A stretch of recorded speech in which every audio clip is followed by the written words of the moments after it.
जाने वालों के लिए बड़ी खबर है। 1 नवंबर से दिल्ली में सिर्फ BS6 गाड़ियों को एंट्री मिलेगी। CNG, LNG और EV गाड़ियां ही आ सकेंगी दिल्ली में। तो बाहर की BS6 से नीचे वाली गाड़ियों पर यह बैन रहेगा।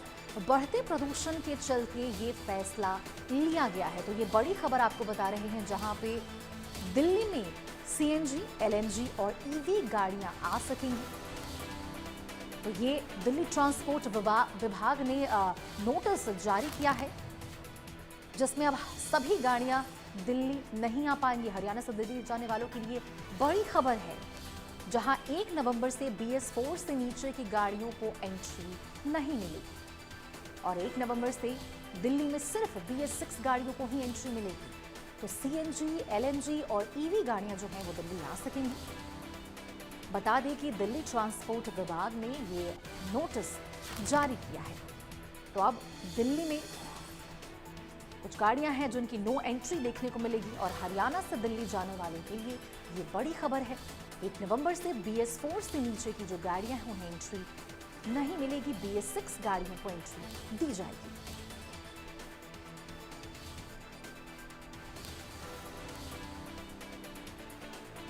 दिल्ली ट्रांसपोर्ट विभाग ने नोटिस जारी करके कहा है। तो हरियाणा से जो दिल्ली जाने वाले लोग हैं उनके लिए ये बड़ी खबर है। जरा ध्यान दीजिए कि 1 नवंबर से BS4 से नीचे की जो गाड़ियां हैं उन्हें उनके एंट्री पर रोक लगा दी गई है। वहीं जो BS6 गाड़ियां हैं सिर्फ और सिर्फ उन्हें ही एंट्री मिलेगी। CNG, LNG और EV गाड़ियां हैं वो दिल्ली में आ सकेंगी और ये दिल्ली ट्रांसपोर्ट विभाग के द्वारा नोटिस जारी किया गया है। तो जो हरियाणा से दिल्ली जाने वाले लोग हैं, हरियाणा और दिल्ली के लोग इस खबर पर जरा ध्यान दें, जहां गाड़ियों पर रोक लगी है ताकि पॉल्यूशन को कंट्रोल किया जा सके। 1 नवंबर से दिल्ली में सिर्फ BS6 गाड़ियों को ही एंट्री मिलेगी। तो पॉल्यूशन को मद्देनजर रखते हुए सरकार की तरफ से ये बड़ा फैसला लिया गया है, जहां पे सिर्फ दिल्ली में BS6 गाड़ियों को एंट्री मिलेगी ताकि पॉल्यूशन को कंट्रोल किया जा सके। दिवाली के बाद जिस प्रकार से प्रदूषण का जो स्तर है वो लगातार बढ़ता जा रहा है और इस स्तर को बढ़ते हुए देख सरकार की तरफ से ये फैसला लिया गया।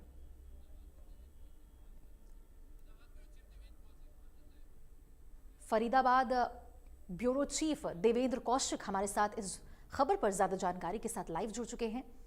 तो देवेंद्र, बताइए कि सरकार की तरफ से जो ये फैसला लिया गया है उससे प्रदूषण में किस हद तक जो स्तर है उसके कंट्रोल देखने को मिलेंगे? इस तरह से वायु गुणवत्ता प्रबंधन आयोग की तरफ से 1 नवंबर से BS4 की तमाम गाड़ियों पर प्रतिबंध दिल्ली में लगा दिया गया है। तो ऐसे में इसका असर लाजमी सी बात है कि जो NCR का इलाका है, चाहे गुरुग्राम, फरीदाबाद, गाजियाबाद, नोएडा, इनमें पड़ेगा और ऐसे में माना जा सकता है कि जो जितने भी कमर्शियल व्हीकल्स हैं उनकी भी एंट्री पूरी तरह से बैन रहेगी। CAQM की तरफ से ये साफ स्पष्ट आदेश दे दिए गए हैं। चूंकि जिस तरह से एयर क्वालिटी इंडेक्स के लेवल में लगातार बढ़ोतरी देखने को मिल रही है, 300 से भी ज्यादा AQI लेवल बढ़ रहा है, तो इसीलिए इस बात को लेकर यह फैसला लिया गया है कि दिल्ली में एयर क्वालिटी इंडेक्स में बढ़ोतरी ना हो। तो BS4 की जितने भी व्हीकल्स हैं उनको पूरी तरह प्रतिबंधित कर दिया गया है। BS6 की ही गाड़ियां केवल दिल्ली में एंट्री कर सकेंगी। इसके साथ साथ में जितने भी कमर्शियल व्हीकल्स हैं को एंट्री मिलेगी और जो बाकी गाड़ियां होंगी उन्हें उनके एंट्री पर रोक है। तो किस प्रकार की जो परेशानियों का सामना भी करना पड़ सकता है लोगों को? निश्चित तौर से देखिए, बिल्कुल अगर जी परेशानियों के सामने की अगर बात करें तो चूंकि हालांकि दिल्ली NCR में जितने भी व्हीकल्स हैं। जी देवेंद्र, मेरी आवाज आ रही है आपको? बिल्कुल आवाज आपकी मिल रही है। देखिए, अगर दिल्ली NCR के जिस तरह से एयर क्वालिटी इंडेक्स लगातार बढ़ रहा है तो इसका असर सीधा सीधा आम लोगों पर पड़ेगा। हालांकि इसमें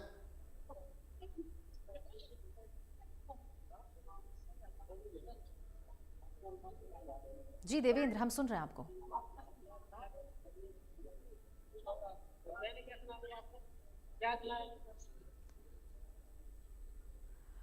तो ये दोबारा से हम रुख करेंगे देवेंद्र के पास। कुछ टेक्निकल कारणों से हम उनसे जुड़ नहीं पा रहे हैं। खैर, जो गाड़ियां हैं उन पर रोक लगाई जा रही है ताकि पॉल्यूशन को कंट्रोल किया जा सके।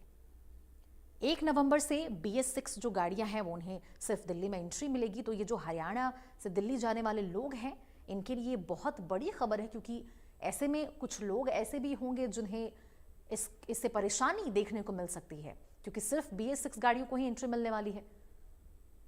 तो इस तरह से पॉल्यूशन को कंट्रोल किया जाए, इसे मद्देनजर रखते हुए सरकार की तरफ से ये फैसला लिया गया है।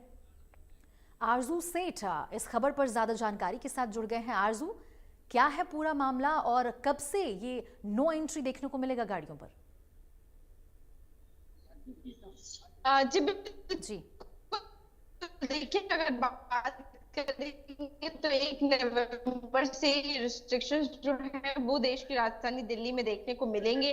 बाहर जो व्हीकल्स रजिस्टर्ड नहीं है उनको दिल्ली में एंट्री जो है कि जो नॉन BS6 व्हीकल्स है, कॉमर्शियल के लिए ये रिस्ट्रिक्शन जो है वो देखने को मिलेगा। और सिर्फ प्रवेश जो BS6 गाड़ियां हैं, जो CNG की गाड़ियां हैं, इलेक्ट्रॉनिक्स जो EVs हैं, उनकी एंट्री जो है वो दिल्ली में होगी। और वहीं अगर बात करेंगे दिल्ली की गाड़ियों को लेकर तो उन पर कोई भी इस तरीके का रिस्ट्रिक्शन या बैन देखने को नहीं मिलेगा। तो साफ तौर पर जो बाहर की स्टेट से गाड़ियां आ रही है पर ये रिस्ट्रिक्शन जो है वो देखने को मिलेंगे। और खासा ये चीज जो है वो बड़ी तरफ से लिया गया है ताकि प्रदूषण पर नियंत्रण जो है वो पाया जा सके। जी आरजू, जरा विस्तार से आप बताइए कि आखिर वो कौन सी गाड़ियां हैं जिन्हें एंट्री मिलेगी और किन गाड़ियों को एंट्री नहीं दी जाएगी, ताकि लोगों को ज्यादा सुविधा हो।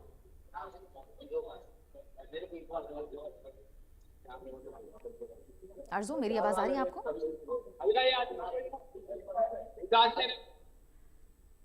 आरजू, आप मुझे सुन पा रही हैं? जी, तो आरजू ये बताइए कि आखिर कौन सी वो गाड़ियां हैं जिन्हें एंट्री नहीं मिलने वाली है और किन लोगों को एंट्री मिल जाएगी, ये जरा थोड़ा विस्तार से बताइए। बिल्कुल, देखिए अगर बात करेंगे तो जो गाड़ियां जो नॉन BS6 गाड़ियां हैं, जो कमर्शियल गाड़ियां हैं, उन पर पूरी तरीके से प्रतिबंध जो है वो लग जाएगा। दिल्ली में एंट्री जो है वो बाहर से आने वाली, बाहर जो रजिस्टर्ड है कमर्शियल व्हीकल्स, उनको एंट्री नहीं मिलेगी। और वहीं अगर हम बात करेंगे किनको एंट्री मिलेगी, तो जो BS6 गाड़ियां हैं, जो CNG से चलने वाली गाड़ियां या फिर जो EVs है, इलेक्ट्रॉनिक गाड़ियां हैं, उनको कोई भी उन पर प्रतिबंध जो है वो देखने को नहीं मिलेगा और वो स्मूथली जो है दिल्ली में एंटर कर सकती हैं। और ये फैसला जो है वो बढ़ते प्रदूषण के को जो लेवल जो बढ़ रहा है लगातार प्रदूषण का, उसको देखते हुए लिया गया है। और कहीं ना कहीं अब चुनौती ये भी है कि किस तरीके से इस जो ऑर्डर दिए गए हैं, जो अनाउंसमेंट की गई है, उसका पालन जो है वो कराया जाए। क्योंकि हमने देखा है कई बार रिस्ट्रिक्शन होने के बाद भी गाड़ियां एंटर करती हैं दिल्ली में, तो ये एक बड़ा चुनौती जो है वो रहने वाली है। और ये इंश्योर करना चाहिए कि जो रिस्ट्रिक्शन लगाए गए हैं उनका पालन भी राजधानी में हो। जी आरजू, आप ये भी बताइए कि किस प्रकार से जो प्रदूषण को कंट्रोल करने के लिए फैसला लिया गया प्रशासन की ओर से, तो ये कितना प्रभावशाली हो सकता है ये फैसला?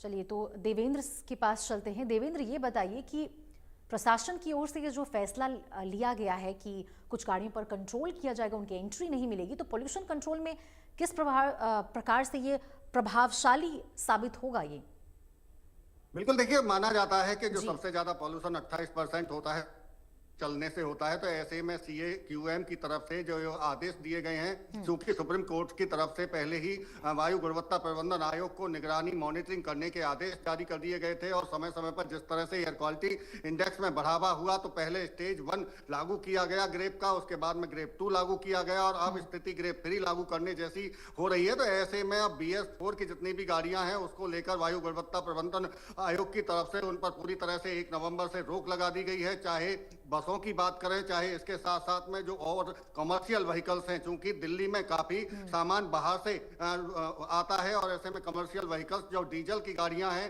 वो लेकर पहुंचती हैं। लेकिन अब लगातार जिस तरह से एयर क्वालिटी इंडेक्स में बढ़ोतरी हो रही है, तो उसी को देखते हुए ये बड़ा फैसला लिया गया है। इससे पहले भी हर साल जब एयर क्वालिटी इंडेक्स में बढ़ोतरी होती है तो इसी तरह से कई प्रतिबंध अलग अलग समय पर लगाए जाते रहे हैं। तो उसी कड़ी में अब ये प्रतिबंध CAQM की तरफ से लगाया गया है, क्योंकि अगर दिल्ली NCR के हरियाणा का हिस्से की अगर बात करें, चाहे गुरुग्राम, सोनीपत और फरीदाबाद की बात करें, तो यहाँ भी पहले BS4 बसें चलती थी हरियाणा रोडवेज की तरफ से। लेकिन हर बार जब इसी तरह के प्रतिबंध लगने शुरू हुए तो NCR का जो हरियाणा का जिले हैं वहां से हरियाणा रोडवेज की तरफ से उन बसों को नॉन NCR एरिया में भेज दिया गया। तो यानी कि अगर फरीदाबाद की भी हम बात करें तो फरीदाबाद में पहले से ही BS4 जो बसें हैं वो दिल्ली में एंट्री नहीं करती हैं, चूंकि यहाँ बसों का उनका संचालन नहीं होता है। फरीदाबाद से जो रोडवेज GM है उनकी तरफ से भी बताया गया है कि ऐसी BS4 जो बसें थी वो यमुनानगर साइड में वहां भेजी गई हैं और यहाँ BS6 की बसें चल रही हैं या फिर CNG से चलने वाली